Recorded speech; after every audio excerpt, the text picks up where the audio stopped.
Tapi Tuhan Yesus menunjukkan kepada kita, saudara-saudara, bahwa Dia adalah roti yang turun dari surga itu. Kalau orang hanya sekedar melihat kata akulah roti hidup tanpa mengerti landasan dasar dari perkataan itu, dia tidak memahami siapa ini Yesus. Kata Yesus kepada mereka, akulah roti hidup, barang siapa datang kepadaku, ia tidak akan lapar lagi, dan barang siapa percaya kepadaku, ia tidak akan haus lagi. Jikalau saya bertanya kepada saudara-saudara, siapakah Tuhanmu? Pertanyaannya, siapakah Tuhanmu? Dan jawabannya sebenarnya begitu gampang. Tetapi ada begitu banyak orang Kristen yang tidak mampu untuk menjawab dengan baik, siapakah Tuhan? Nah, kenapa begitu banyak orang Kristen tidak mampu untuk menjawab dengan baik? Karena orang-orang Kristen melupakan atau mengesampingkan akan firman Tuhan. Padahal Tuhan telah memberikan kepada kita suatu penyataan yang lengkap, sempurna. Penyataan yang lengkap dan sempurna itu diberikan kepada kita lewat firman-Nya. Jadi kalau kita membacakan firman Tuhan, kalau kita mendengar firman Tuhan, pernyataan dan pertanyaan tentang siapa Tuhanmu itu gampang sekali dijawab. Karena Alkitab berbicara tentang siapa Tuhan, dari Kejadian sampai kepada Wahyu, semuanya itu bicara tentang siapa Tuhan.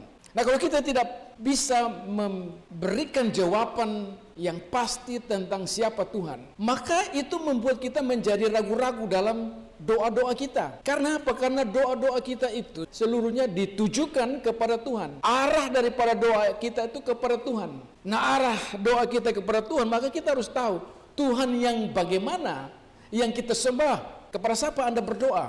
Jawabannya kepada Tuhan Yesus. Betul. Tetapi hanya itu sajakah? Apakah Yesus sudah ada pada perjanjian lama? Pertanyaan-pertanyaan seperti itu harusnya mampu kita jawab. Karena orang-orang Islam, orang-orang Buddha bertanya seperti itu. Siapakah Yesus? Bahkan baru-baru ini ada seorang artis terkenal, dia mengatakan bahwa Yesus itu bukan Tuhan. Malah dikatakan Tuhan Yesus tidak ada. Nah, itu menjadi viral karena artis ini adalah seorang artis yang hebat dan dia mengatakan Tuhan Yesus tidak ada. Yang ada adalah Nabi Isa. Apa dasarnya dia katakan itu? Karena apa? Karena dia belajar dari Al-Quran dan mengatakan bahwa yang ada hanya Isa. Dan Isa itu manusia. Isa itu adalah manusia biasa yang lapar dan haus. Dan dia mengatakan, bukankah Al-Quran mengatakan bahwa Tuhan itu tidak boleh manusia, bahwa Tuhan itu tidak boleh seorang yang lemah. Bagaimana Isa itu dianggap sebagai Tuhan padahal dia lapar, dia haus, dia menderita, dia sengsara? Nah, apa jawaban saudara? Apa jawaban kita terhadap pertanyaan seperti ini? Siapakah Tuhanmu? Nah, kalau kita tidak belajar akan firman Tuhan, maka artis yang terkenal seperti begini akan kita ikut dan iman kita tergoyah. Iman kita goyah dan kita akan putus asa, tidak mau lagi belajar firman Tuhan, dan kita menganggap bahwa semua agama sama, padahal artis itu mengatakan Tuhan Yesus tidak ada. Nah, sekarang saudara-saudara, Tuhan Yesus mengatakan kepada kita, Dia memberitahukan kepada kita tentang siapa Dia. Dia tidak memberitahukan kepada kita bahwa Dia adalah Sang Juru Selamat itu saja. Dia tidak memberitahukan kepada kita bahwa Dia adalah anak domba Allah, bukan itu saja.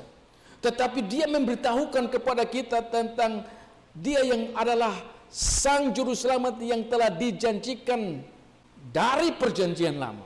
Nah, hari ini saudara-saudara, Tuhan Yesus memberitahukan kepada kita bahwa Dia adalah roti hidup. Roti hidup. Dia mengatakan di sini, akulah roti hidup. Nah, kalau orang tidak membaca akan Alkitab, orang itu akan mengejek kita. Dia akan mengejek Tuhan. Tuhannya orang Kristen adalah roti. Apalagi kalau kita mengatakan seperti yang Tuhan Yesus katakan, makanlah dariku. Oh, Tuhan yang orang Kristen itu bisa dimakan.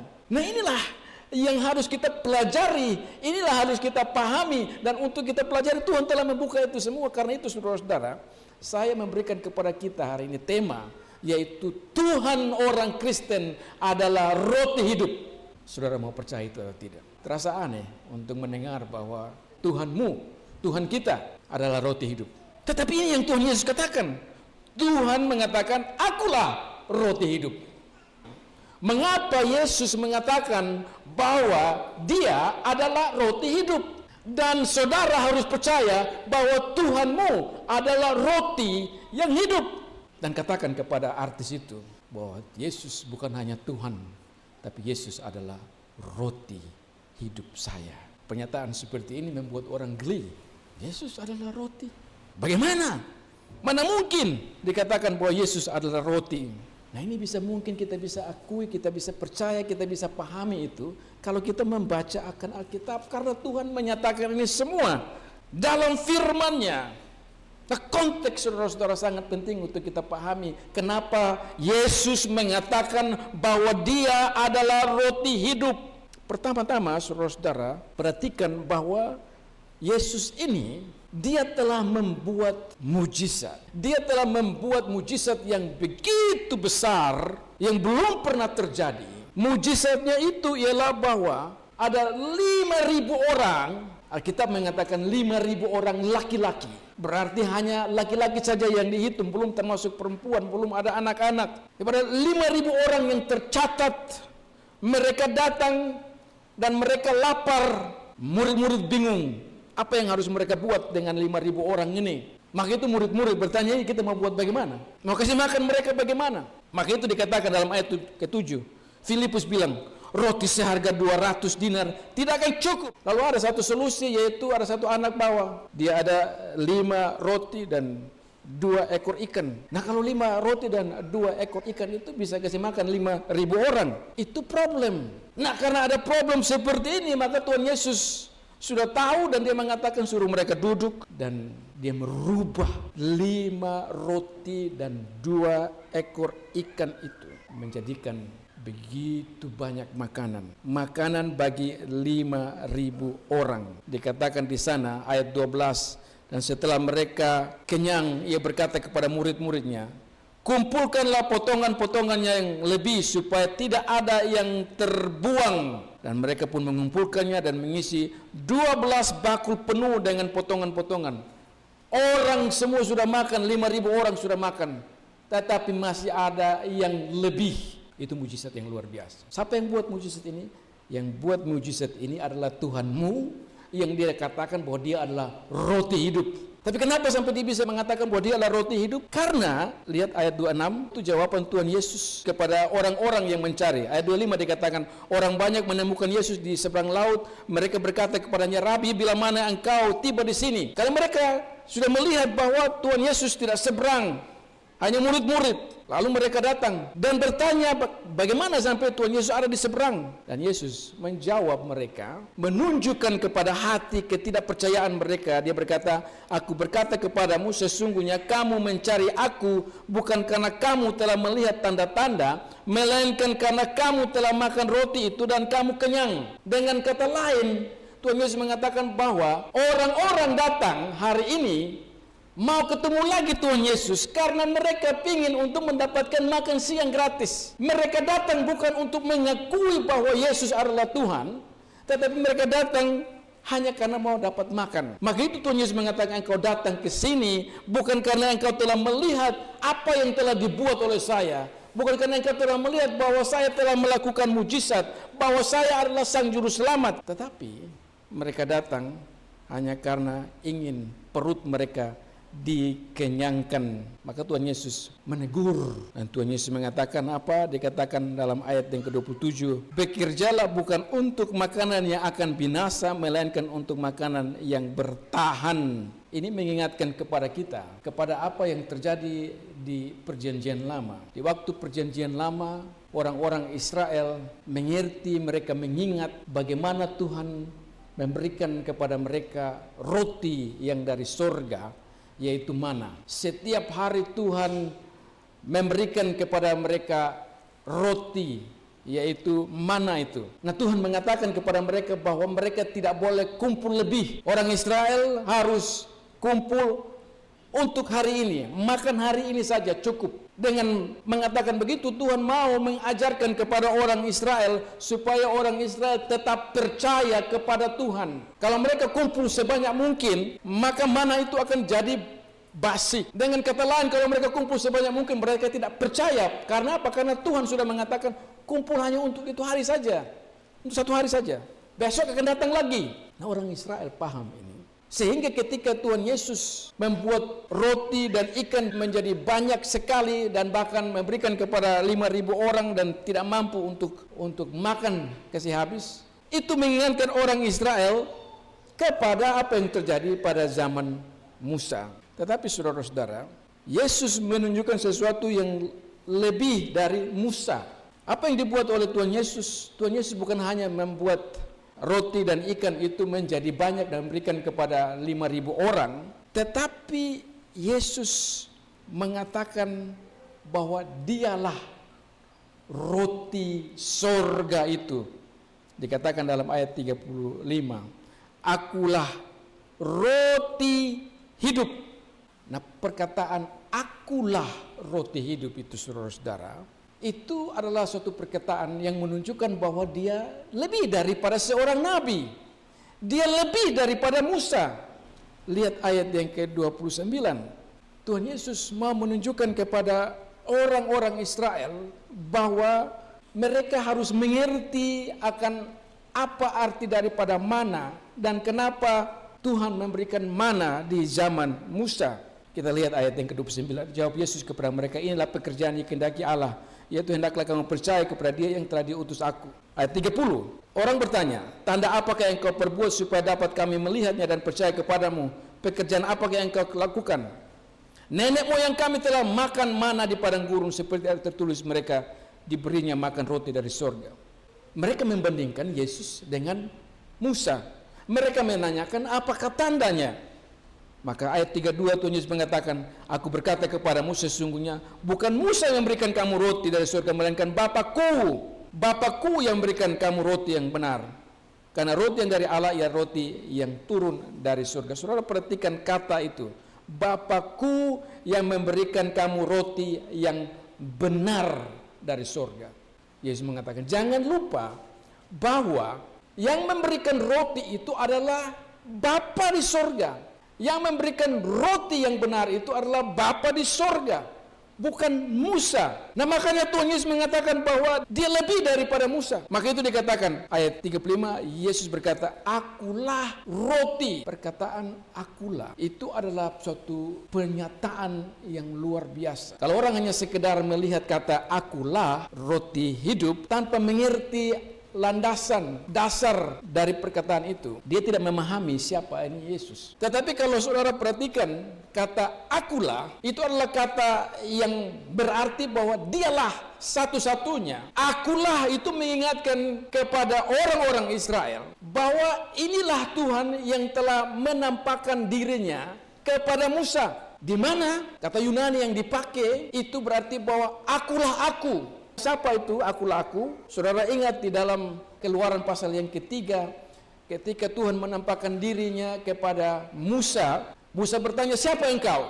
Dan Tuhan mengatakan, akulah aku. Akulah dia. Akulah aku itu siapa? Akulah aku itu adalah aku yang tidak pernah berubah. Itulah Allah Yahweh. Allah yang tidak pernah berubah, Allah yang telah berjanji dan dia akan menepati akan janjinya. Akulah aku. Nah, ketika Tuhan mengatakan itu kepada Musa, saudara ingat Tuhan keluar dengan suaranya. Suaranya keluar dari apa? Dari semak berapi. Semak duri yang nyala apinya terus ada. Semak duri yang kelihatannya terbakar tetapi semak itu tidak terbakar. Dan apinya tidak pernah padam. Nah, itu menunjukkan bahwa Tuhan ini kasihnya tidak pernah padam. Bahwa Tuhan ini yang telah berjanji, dia tidak akan pernah ingkar janji. Akulah aku, tetap aku. Kasihku kepadamu tidak akan padam. Dan dengan penyataan ini kepada Musa, maka Tuhan mengatakan kepada Musa, engkau pergi dan mengeluarkan umatku dari Mesir.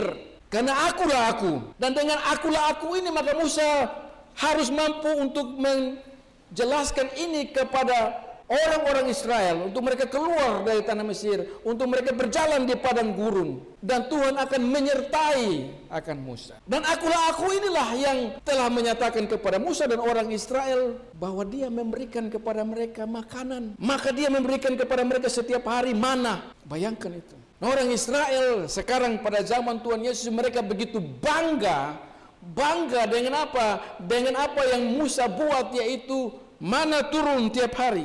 Nah sekarang mereka bertanya, apa tandamu? Yesus, apa tandamu? Nah Yesus mengatakan, akulah aku. Akulah aku yang memberikan kepadamu hidup. Akulah roti hidup itu. Nah saudara mau tahu bagaimana respon orang Israel, orang-orang Yahudi pada saat itu, ketika Tuhan Yesus mengatakan, akulah aku. Dan kata akulah itu menunjukkan bahwa dia adalah Allah yang telah menyatakan diri pada zaman Musa. Itu berarti bahwa Tuhan Yesus menyatakan bahwa dia sama dengan Allah yang mereka akui, bahwa dia setara. Karena itu orang-orang Israel, orang-orang Yahudi yang mendengar ini, telinga mereka panas. Mengapa telinga mereka panas? Karena ini Yesus anak Daud, Yesus anak Maria, Yesus anak Yusuf ini menyatakan bahwa dia sama dengan Allah. Karena dia mengatakan akulah aku. Dan orang Yahudi paham itu. Maka itu lihat ayat 41 dikatakan, maka bersungut-sungutlah orang Yahudi tentang dia, karena ia telah mengatakan akulah roti yang telah turun dari surga. Ayat 42 dikatakan, maka mereka berkata, bukankah ini anak Yusuf yang ibu bapaknya kita tahu? Bagaimana ia dapat berkata, aku telah turun dari surga? Jadi penyataan Tuhan Yesus yang menyatakan bahwa dia adalah Sang Yahweh itu, yang adalah Allah Tritunggal itu, tidak diterima. Maka itu mereka mengatakan, ini siapa dia sebenarnya? Tapi Tuhan Yesus menunjukkan kepada kita, saudara-saudara, bahwa dia adalah Sang Juru Selamat, bahwa dia adalah roti yang turun dari surga itu. Dengan kata lain, Yesus mau menunjukkan kepada orang-orang Yahudi bahwa kalau kamu makan mana itu tanpa mengakui siapa yang memberikan, maka sia-sialah engkau memakannya tanpa mengakui siapa pemberi. Selanjutnya Tuhan Yesus mengatakan ayat 48, dikatakan, akulah roti hidup. Nenek moyangmu telah makan mana di padang gurun dan mereka telah mati. Yesus membandingkan itu. Kemudian dikatakan ayat 50, inilah roti yang turun dari surga. Barang siapa makan daripadanya, ia tidak akan mati. Yang dimaksudkan Tuhan Yesus apa? Yang dimaksudkan Tuhan Yesus adalah dirinya sendiri. Dialah yang telah turun dari surga. Jangan lihat mana itu, jangan lihat rotinya, tetapi harus lihat kepada dia, yaitu Yesus yang turun dari surga ini. Nah itulah dasarnya kenapa Tuhan Yesus menyatakan bahwa dia adalah roti surga. Dasarnya ialah bahwa dia mau mengarahkan orang-orang Yahudi untuk percaya kepada dia, bahwa dia adalah Allah yang telah menyatakan dirinya kepada orang-orang Israel, kepada Musa. Saudara perhatikan ayat yang ke-27. Tuhan Yesus menghardik orang ini dan katakan, bekerjalah bukan untuk makanan yang akan dapat binasa, melainkan untuk makanan yang bertahan sampai kepada hidup yang kekal. Saudara dan saya makan nasi, bekerja untuk mendapatkan nasi, mendapatkan beras, mendapatkan makanan setiap hari. Tuhan Yesus mengatakan, bekerjalah bukan untuk makanan yang akan dapat binasa. Makanan yang dapat binasa itu apa? Makanan yang dapat binasa itu adalah roti, ubi, nasi, jagung. Itu kita makan. Habis makan kita pergi ke WC. Dan selesai. Kita makan pun juga nanti sebentar kita mati. Tidak ada orang yang makan terus, makan nasi, makan roti, makan jagung, dan tidak akan pernah mati. Nah sekarang Tuhan Yesus mengatakan, itu yang kamu cari. Nah kalau itu yang kamu cari, dan fokusnya itu hanya itu terus, maka engkau menjadi orang yang tidak punya harapan sama sekali. Karena apa? Karena semua orang akan mati. Meskipun dia makan, bekerja, makan, tapi suatu waktu dia mati. Maka itu Tuhan Yesus mengatakan, bekerjalah bukan untuk makanan yang dapat binasa. bekerjalah untuk makanan yang tidak dapat binasa, yang bertahan sampai kepada hidup yang kekal. Nah, Tuhan mengatakan ini sebelumnya juga, yaitu dia katakan fokus kita, perhatian kita harusnya bukan kepada nasi jagung ubi, tetapi perhatian kita itu harus terfokus kepada yang kekal, makanan yang kekal, yang rohani. Pada Matius 6 ayat 19, Tuhan Yesus mengatakan, janganlah kamu menimbun harta di bumi. Janganlah kamu menimbun harta di bumi di mana ngengat dan karat merusakkannya. Artinya ialah bahwa kalau kita fokus kita, perhatian kita itu seluruhnya tentang bagaimana saya bisa mendapatkan kekayaan, bagaimana saya bisa mendapatkan keuangan. Kalau hanya itu saja dan itu menjadi fokus-fokus kita, maka itu menjadi problem, karena itu akan membuat kita binasa. Benar kita harus kerja, benar kita harus mendapatkan pendidikan, benar kita harus melakukan itu semua, tetapi fokus kita bukan itu. Perhatian kita ialah bagaimana kita mendapatkan akan kehidupan yang kekal.